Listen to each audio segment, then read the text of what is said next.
Live, local, late-breaking KOLD News 13, live at 10.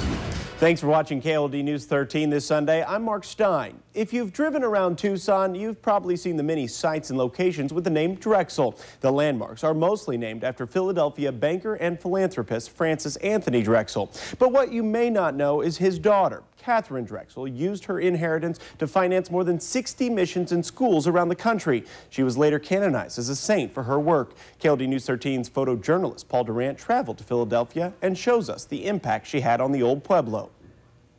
My mother says to me, touch her, she's going to be a saint. All through the Southwest, there are some of the missions founded by St. Catherine.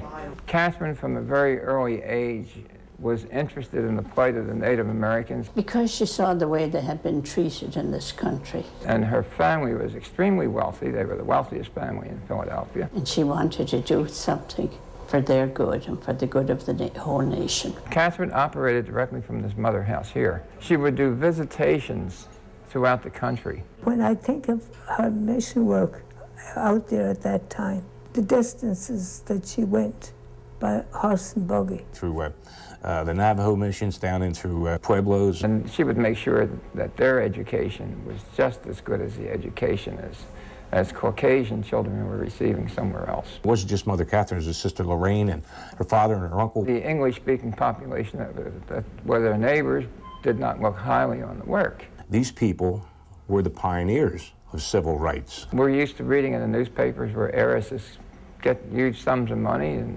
they have rather dramatic social lives. Well, Catherine was a philanthropist. She was a business person. I remember her telling us it would be up to us to continue the work that she had begun. Her vision's still being completed. There are sisters that are working in different missions throughout Tucson and Phoenix. It's such a joy to me to see what's happened within those years. It's hard to measure what an anchor somebody like Katharine Drexel was, you know, for social effect of the people of the Southwest. If they've named so much after her, that really shows the impact. A lot of people that have no conception as to what the Drexel Foundation and what the Drexel family has done for our country.